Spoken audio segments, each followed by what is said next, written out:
Welcome everyone to this summary of the last ESA Council that has taken place in the last 2 days and has concluded today. Of course, many things were discussed leading up to the Ministerial Council on the 22nd and the 23rd of November. We will brief you in a moment on what has been discussed in the last 2 days, but I would also like to remind all journalists connected now digitally to also check our vision.esa.int website for all information about the Ministerial Council as well as on ESA's ambition. As usual, I am here today with Anna Rathsmann, the ESA Council Chair, and with Josef Aschbacher, ESA Director General. And with this, I would like to give the word to Josef.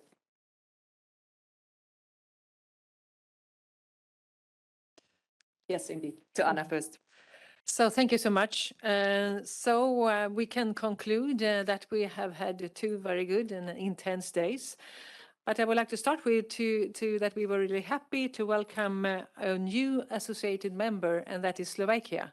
So there's a 4th of these associated members, and we are really happy that they are moving in the very good direction and to becoming a full member of ESA. As you know, we are right now 22 member states. And we have had, as I said, very good meetings, but of course, and we are all, the aim is really now to be well prepared for the ministerial meeting. So we will have both CVG, Council Working Group meeting, and also Council meeting. But we have to be aware of, when we now are proceeding in a very good way, that we have a lot of challenges to handle on the way. You know, we have everyone is aware of, the war in Ukraine. We have an energy crisis. We have inflation that we also have to taken care of in some ways. And at the same time, we know that, and we can really see that the interest for space and what we can achieve with space infrastructure is fantastic and is increasing all the time. So just as a summary, I would say that we are really moving in the right direction. There are still some things that we have to sort out. We are not ready, but it is not yet the 22nd of November, so we have some more time. The next meeting will be on the 4th November for a council. And so I look forward to this, and I'm quite satisfied. I'm really satisfied with the meeting today, and I look forward to taking the steps needed so we are well prepared for the meeting on the 2nd of November. Thank you very much, Anna Rathsmann. And with this, I would like to give the word to Josef Aschbacher. No, thank you, Ninja. As Anna was already saying, we had quite an intense meeting. I have to say that we are now 1 month away from the ministerial, and what we have achieved in the last 2 days, plus a council working group the day before, is quite remarkable. We have a lot of documents, legal documents we have to finalize in order to allow subscriptions.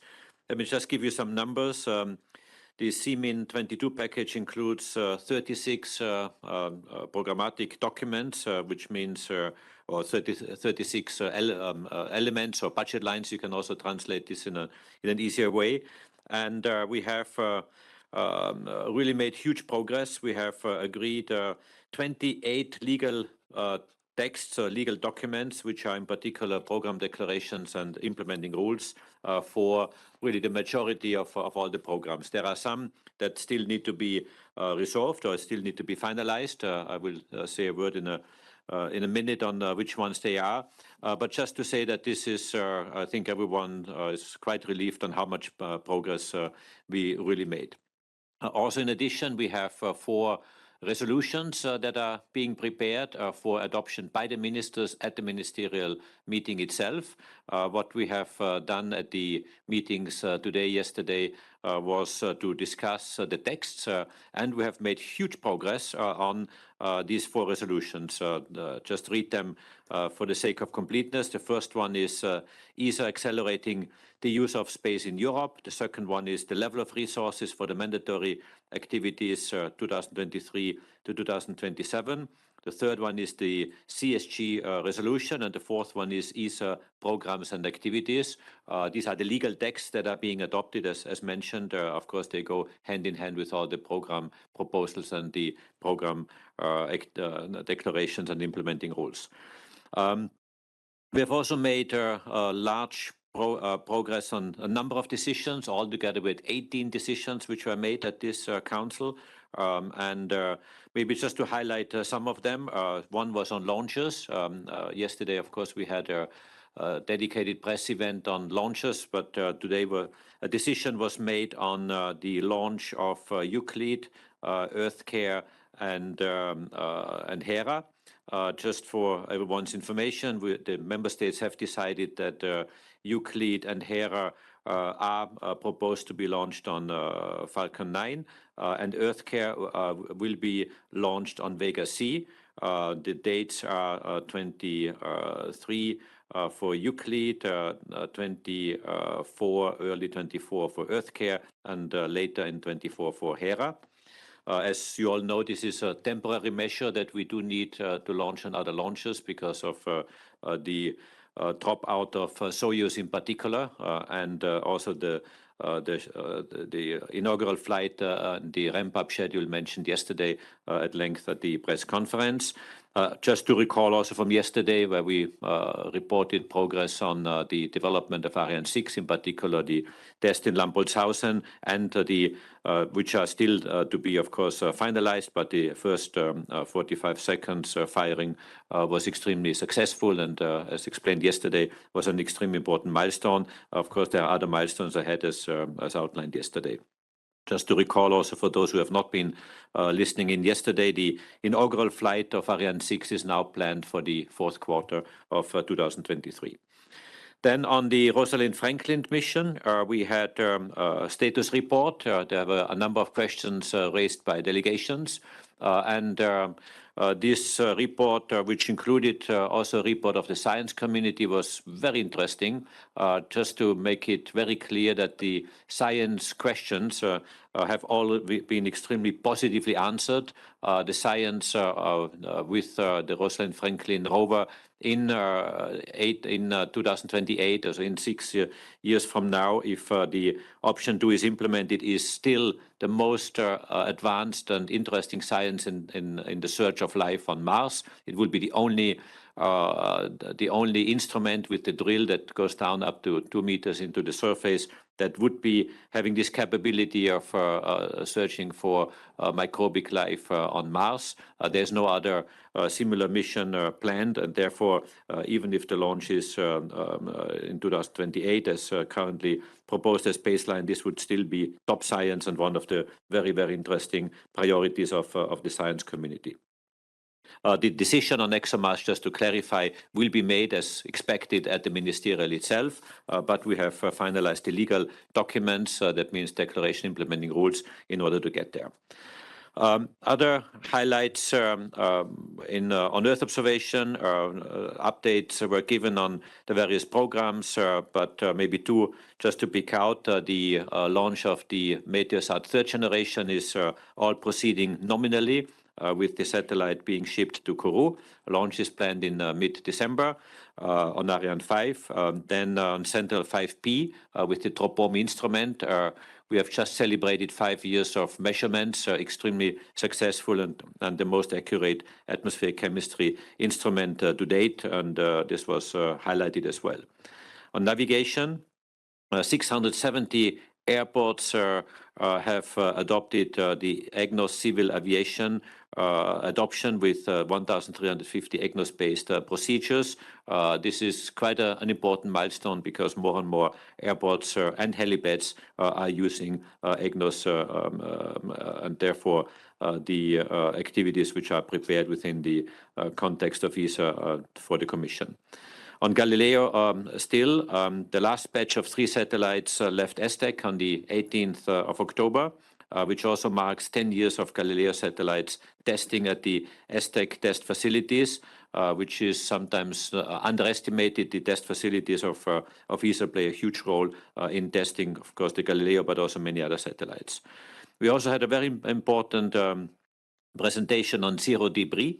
As some of you are informed, we are preparing guidelines for zero debris by 2030, which is quite an important activity. And as of 2030, we would like to make Europe and ESA in particular a champion in this question of sustainability, as Europe is also a champion on many other questions related to sustainability, not least on climate change in general. We had also a very interesting report on the space economy and the socioeconomic impact report. As Nina was mentioning before, on the web link, you can find these reports public and with a number of extremely interesting figures to relate to. And last but not least, we had an update of the high-level advisory group, which is running. We had the first meeting just a couple of days ago. The next meeting is planned actually in another 2 weeks from today. And we got a report from one of the representatives who participated from the group together with Anna Ratzmann, who is an ex officio member. And I think this was a status report of the first meeting, but there we are at the very beginning of the work. But certainly the exercise has started, is now in full swing, and we're looking forward to further meetings. Thank you. This is it from my side for the time being. Thank you. Thank you very much, Josef Aschbacher, Director General of the European Space Agency. We have several journalists connected online. So if you are having any questions, we have, I think, a few minutes left, 15 minutes left to answer any questions that you might have. Feel free to put them in the chat. You can spell them out there, or we can also unmute your microphone and you can ask them here. Maybe a question to David Parker, Director of Human and Robotic Exploration at ESA. We had several journalists contacting in advance with the wish to have more details, of course, on ExoMars. That is on everybody's mind. What are the next steps in detail? Maybe you can already take that question before we proceed. Thank you, David. Thank you very much, Nina, and good day from my side. Yes, there was a very extensive discussion on the way forward for the ExoMars Rosalind Franklin rover mission at the Council. In particular, there was a presentation, as the DG hinted, on the fundamental scientific objectives of the mission. It's a mission with the goal to go back in time more than 4 billion years to explore a location on Mars which was covered with water at that time and had the potential for early life in the same time and the same way that we believe life came into existence on planet Earth. But we have no possibility to explore such places on Earth because they've irretrievably been lost. So with the ExoMars rover mission, the idea is to go to Mars, but also to go back in time and explore using the drill to seek areas where radiation damage will not have reached any prebiotic chemicals or organic molecules that will have existed at that time. And so I can say the project scientist presented the science case and actually got a round of applause at the end of it, because in a few minutes he captivated the audience with the scientific goals of the mission. Programmatically, the way forward, the so-called option 2, which is a mission where we would replace the Russian entry descent module with the European entry descent module, is the preferred way forward. We would reuse the carrier spacecraft and, of course, the rover itself that we already have. It's exactly 1 month since we would have been at the launch on the 20th, scheduled for the 20th of September. But now we will have to wait, if the ministers decide to go forward with the project, until a launch in 2028, with a landing in 2030. And this concept is now proposed as part of the Director General's package and within the exploration programme for decision at the ministerial. Thank you very much, David Parker. I see we have a question from Thomas Schumann from Radio 4 in Denmark. Thomas, I'm not sure you want to ask your question yourself, otherwise I will read it for you. I don't think you can speak, Thomas. Your question is, how many countries have so far committed to the 25% budget increase goal? Question to Josef Aschbacher. Thank you. As you can imagine, Thomas, there is no commitment made at this point of time. The commitment is made on the day of the ministerial. So what we are doing today is making sure that all the paperwork is prepared, the legal documents, the content is extremely well understood, so that member states can make up their mind and subscribe on the ministerial. So this is normal procedure. In fact, as I mentioned before, I think we have made huge progress in getting there, so consolidating all the elements and answering the many questions which there are and clarifying all these points. But the day when we find out, that is on the 23rd of November. Thank you very much. There's another question from Jeff Faust from Space News. Jeff, can you unmute your microphone? Jeff, can you hear us? Can you talk? Otherwise, I read it. Can you hear me? Yes, now we hear you very well. Okay, Go ahead. excellent. I wanted to ask, in light of yesterday's announcement about the new launch date for Ariane 6, if ESA has had to make any changes to the ministerial package in terms of accommodating additional costs caused by the delay or the effects of the delay on other ESA programs that were planning to use Ariane 6. Thank you, Jeff. We have several directors here, among them Daniel, and Daniel is best suited to answer this question. Good afternoon. So regarding Ariane 6, what has been announced yesterday is part of the development program, which has been decided and on which the corresponding subscription have been fully acknowledged by the member states up to now. What we're going to propose to the Ministerial Council end of November are 3 elements with regard to Ariane 6, but which are fully planned, and this is not linked at all with this announcement of the date of the inaugural flight. Meaning, first of all, we will go to propose to member states to adapt the product Ariane 6 and Vega C. For Ariane 6, we speak about a Block 2. Block 2 means that we improve the performance of Ariane 6, which will allow to reply to new institutional needs on the one side, but also to deploy large constellations. De facto, we increase the performance of the P120C, the boosters of Ariane 6, which, by the way, is common to Vega C, by roughly 20%. We increase also the thrust of the Vinci engine, and altogether this brings, when you deploy a LEO constellation to the customer, additional 3 tons of performance. That's one element. The second element is linked to the transition of Ariane 6. We call it transition program from the inaugural flight until you are in stabilized exploitation.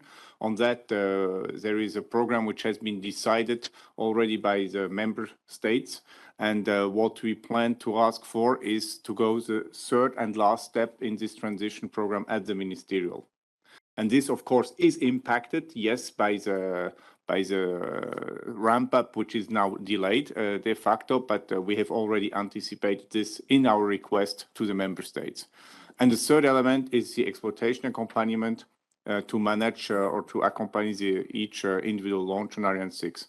These are the 3 elements which we propose, and these are not affected with regard to the announcement which has been done yesterday.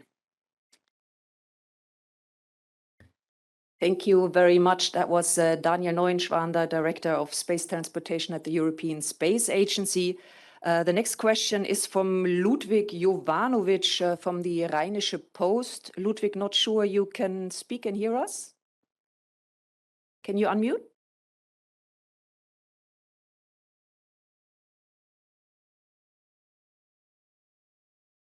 Can you try to speak, Ludwig? Hello, can you hear me? Yes, we do. Go ahead. Okay, are there any news on the ISS regarding the collaboration with Russia and how long the ISS will be maintained in orbit? Thank you very much for the question. This is David Parker again. The normal operations on the ISS are continuing, and Samantha Cristoforetti has just returned from her record-breaking mission aboard the ISS. She is now number 2 in the rankings of female astronauts worldwide for the length of time aboard the international in space, with more than a year aboard the ISS. and otherwise the scientific activities and operational activities are continuing as normal. Thank you. Thank you very much, David Parker. There's a question from Antoine Meunier. Antoine, I will read your question. I know you have a preference for that. Could you, ESA, please reprecise the missions transferred on Falcon 9 rocket? Yes, we can do that. So, Antoine, hello. So what was decided is that there were 3 missions in particular affected by the current situation on launches. 2 of them directly as an impact of from the dropout of Soyuz, and 1 related to the launch ramp up of Ariane 6. The first one is Euclid. Euclid, it was decided that it is being launched on Falcon 9. The original launcher was meant to be Soyuz. For Earth Care, the launcher was meant to be Soyuz from Kourou. There we decided to launch it on Vega C. Target launch date is April 24. And then the last one is Hera. Hera needs to be launched before the end of 2024, but given the ramp up which is expected on Ariane 6, it will not be possible to launch with Ariane 6, and therefore again this will be launched on the Falcon 9. Thank you very much. I understand we have a question from Peter de Selding as well. Peter, can you speak? I think you're unmuted now. Go ahead, Peter. Hi, sorry, I've got a very bad connection. If it falls out, I'll just write the question, okay? So Okay. for the science program, for missions that were intended to launch in 23 and 24, now going to Falcon, I suppose you have to forfeit any deposits you made on the Soyuz launches, even though there's a force majeure there. But whoever pocketed the money doesn't care about that. They probably want to keep the money. So this might be a material loss to the science program, which doesn't need any more money drifting away. Do you have an estimate from the 2 launches about basically what deposits were made? And am I right in assuming that there's not much chance of getting them back?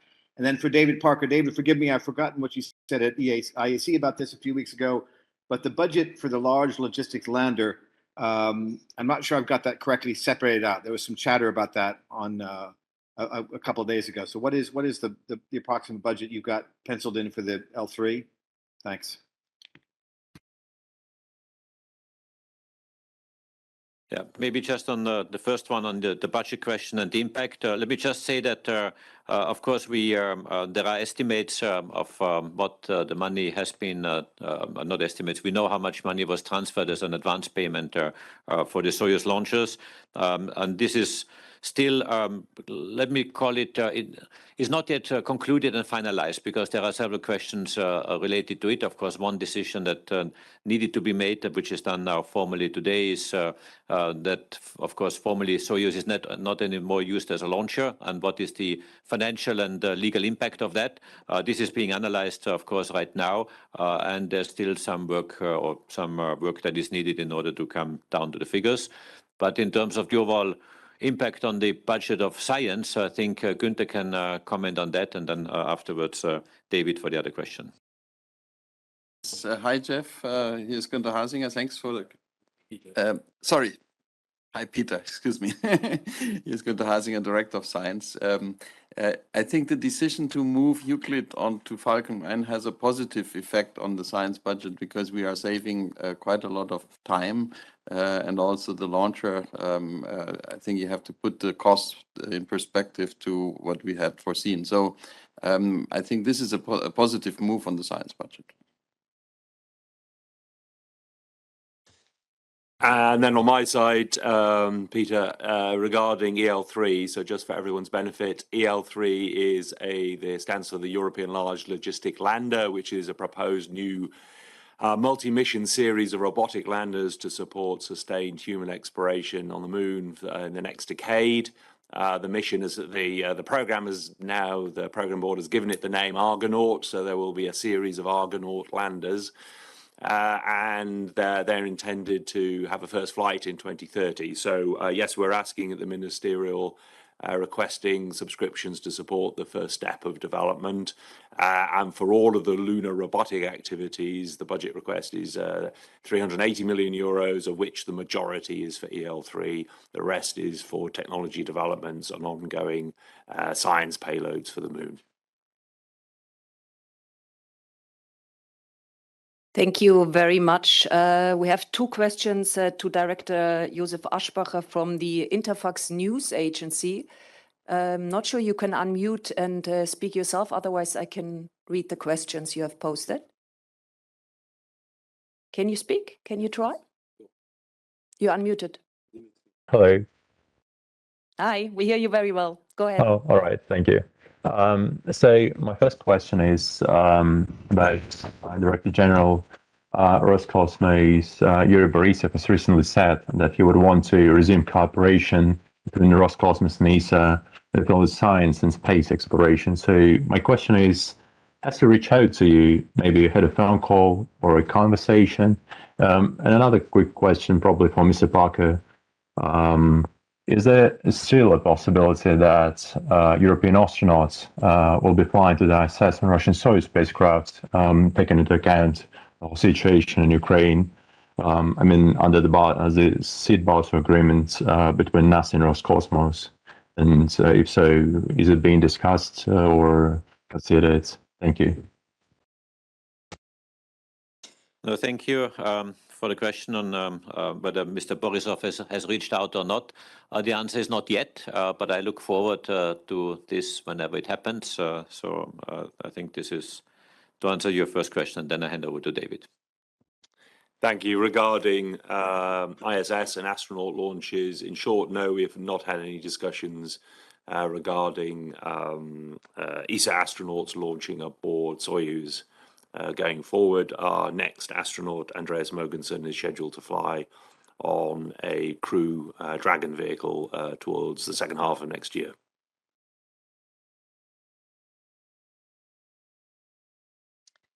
Thank you very much. There's also a question from Dieter Zürich, Süddeutsche Zeitung. Dieter, will unmute yourself if you want to speak yourself.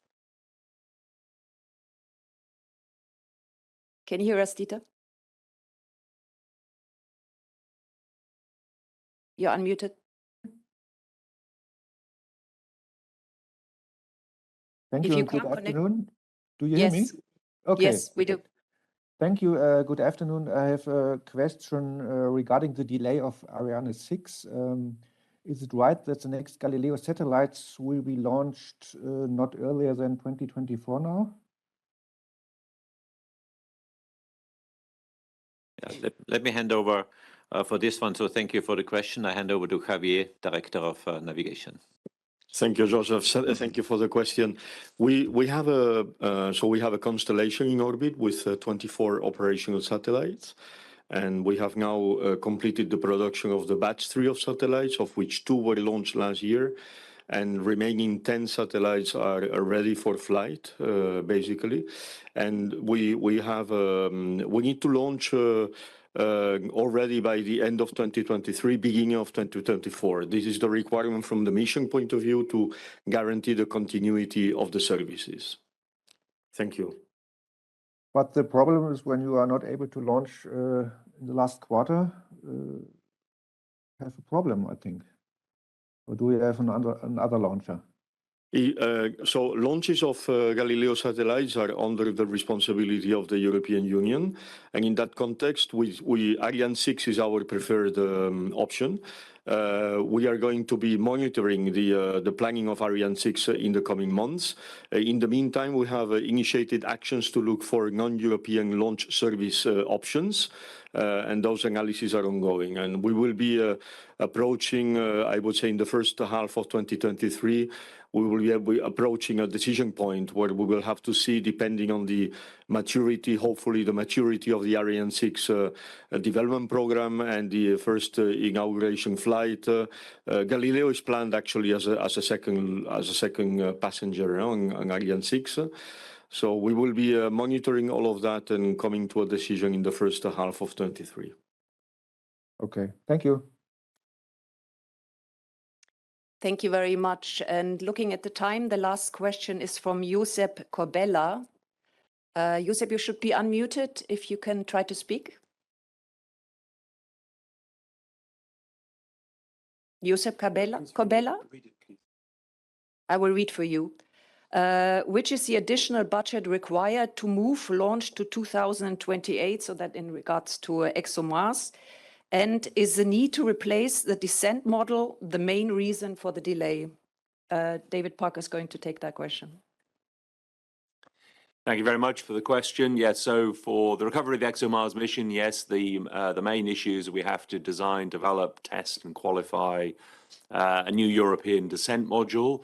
We'll be able to reuse a lot of equipments and elements we've already developed, things like the computer and the software and the radar Doppler altimeter, the parachutes, I could go on. But we will need the mechanical elements and the re-entry elements of the descent module. And we'll be able to draw on a lot of experience we developed for the Schiaparelli entry descent demonstrator a few years ago. And so for this ministerial, we will be requesting the budget to start the development of that project. Thank you very much. Again, a very warm welcome to Anna Rathmann and Josef Aschbacher, as well as all the directors that are here with us today in this room. I thank all journalists for connecting. Just as a heads up already, we're soon going to issue the media invitation leading up to the Ministerial Council, where you also will have opportunities on site, but also remotely to follow. And I would like to remind everyone of our vision@esa.int website with much more information about ESA's ambition and also the suggestions for the Ministerial Council on the 22 and 23 of November this year.